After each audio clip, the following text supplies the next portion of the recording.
So ఇప్పుడు నేను చెప్పబోయేది వచ్చి హైరార్చికల్ ఇన్హెరిటెన్స్ అనమాట. సో హైరార్చికల్ ఇన్హెరిటెన్స్ మీకు హైరార్కీ అంటే తెలిసి ఉండాలి. దీంట్లో హైరార్కీ మీనింగ్ ఏంది, మనకి ఎలా ఉంటుంది, ఒక ట్రీ ఫార్మేట్లో ఉంటుంది. అంటే ఇప్పుడు ఇది ఒకటి ఉంది ఏ అనే క్లాసు. ఈ ఏ అనే క్లాస్ వారే నేను దేంట్లో ఒక టూ సబ్ క్లాసెస్ అయితే డిఫైన్ చేస్తున్నాను.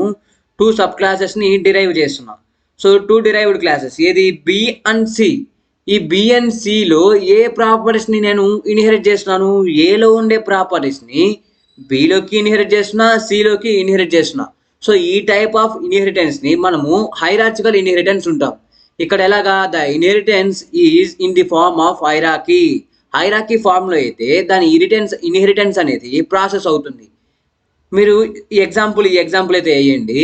దీని సింటాక్స్ ఎలా ఉంటుంది, ఇప్పుడు ఫస్ట్ ఏ అనే క్లాస్ డిరైవ్ చేయాలి. డిఫైన్ చేసిన తర్వాత ఈ బి అనే క్లాస్ని డిరైవ్ చేయాలంటే ఎలా, క్లాస్ బి ఎక్స్టెన్స్ ఏ, మళ్ళీ సి ఎలాగా క్లాస్ సి ఎక్స్టెన్స్ ఏ. సో ఇలాగా ఏమవుతుంది, హైరార్చికల్ ఇన్హెరిటెన్స్ అయితే పర్ఫామ్ అవుతుంది అనమాట. దీని కోడ్లో అయితే చూపిస్తాను చూడండి. ఇందాక కోడ్ని ఎగ్జాంపుల్గా తీసుకోండి. ఇక్కడ ఏం చేస్తానంటే ఫస్ట్ నేను ఏ అనే క్లాస్ని క్రియేట్ చేశాను అని చెప్పా. ఇప్పుడు ఏ అనే క్లాస్లో ఏముంది, మెథడ్ 1 అనే ఒక ఫంక్షన్ ఉంది. ఈ మెథడ్ అనే ఫంక్షన్ ఏం చేస్తుంది, ఐఎమ్ మెథడ్ 1 అని ప్రింట్ చేస్తుంది. దీంట్లో ఏముంది, ఏ ఈజ్ ఈక్వల్ టు 100 అని చెప్పి ఒక వేరియబుల్ అయితే ఉంది. ఆ తర్వాత ఇంకోటి ఏంది ఇక్కడ, ఇప్పుడు ఇక్కడ మనం పర్ఫామ్ చేసేది ఏంది, దీన్ని తీసుకుని నేను పైన పెడతా.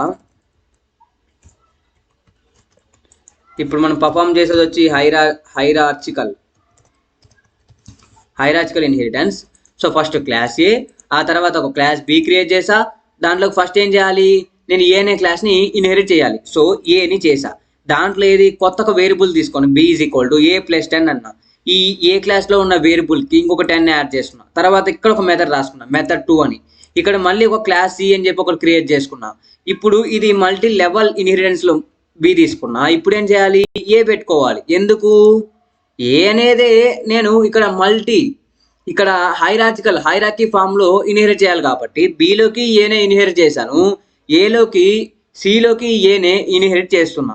దీని ద్వారా ఏమవుతుంది, బి అనేది మనకి వాల్యూ అనేది బి క్లాస్లో ఉంది కాబట్టి సిలో బి అనే దాన్ని యాక్సెస్ చేసుకోలేం.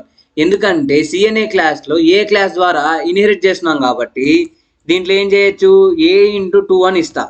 ఏ వేరియబుల్ని వస్తుంది, ఎందుకంటే ఇన్హెరిట్ అయింది ఏది ఏ క్లాస్ కాబట్టి. సో ఇప్పుడు దీంట్లో ఏముంది, మెథడ్ 3 అని చెప్పి ఒక ఫంక్షన్ ఉంది. సో ఇక్కడ ఏమైంది, బి అనే క్లాస్లోకి ఏ అనే క్లాసే ఇన్హెరిట్ అయింది, సి అనే క్లాస్లోకి ఏ అనే క్లాసే ఇన్హెరిట్ అయింది. సో ఇప్పుడు నేను ఇక్కడ సి అనే దాంట్లోకి ఇదంతా తీసేస్తాను. ఒక సి దాంతో ఒక ఆబ్జెక్ట్ని క్రియేట్ చేస్తున్నా, C1 అని equal to new C. Okay, మళ్ళీ ఇది B1 అని ఒక ఆబ్జెక్ట్ క్రియేట్ చేస్తున్నాం, న్యూ బి. ఓకే, ఇప్పుడు ఏం చేస్తాను చూడండి. ఇప్పుడు ఈ B1 ఉంది కదా, ఈ B1 ద్వారా ఏలో ఉండే ప్రాపర్టీస్ని యాక్సెస్ చేసుకోవచ్చు. అంటే ఎలాగంటే B1 డాట్ మెథడ్ 1 యాక్సెస్ చేసుకోవచ్చు. అలాగే C1 డాట్ కూడా చూడండి, మెథడ్ 1 అనేది మనకు వస్తుంది అనమాట. అంటే ఏమైంది, ఇక్కడ మనము రెండు క్లాసెస్లోకి సేమ్ క్లాస్నే ఇన్హెరిట్ చేసాం కాబట్టి బి క్లాస్ ద్వారా క్రియేట్ చేయబడిన ఆబ్జెక్ట్ ద్వారా అండ్ సి క్లాస్ ద్వారా క్రియేట్ చేయబడిన ఆబ్జెక్ట్ ద్వారా సేమ్ మెథడ్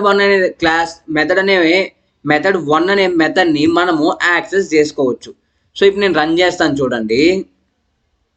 ఐఎమ్ మెథడ్ 1 ఇదేమో దేని ద్వారా రన్ అయింది, బి క్లాస్ ద్వారా క్రియేట్ చేయబడిన ఆబ్జెక్ట్ ద్వారా రన్ అయింది.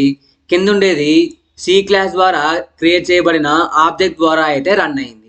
సో ఇప్పుడు ఇక్కడ ఇంకోటి ఏం చేయొచ్చు అని చెప్పా, ఇక్కడ B1 డాట్ ఏ వాల్యూని నేను యాక్సెస్ చేసుకున్నట్లయితే కూడా చూడండి. సో దాంట్లో దాన్ని ప్రింట్ చేద్దాము. సో ఇప్పుడు ఇక్కడ ఇంకోటి ఏం చేస్తా, ఈ C1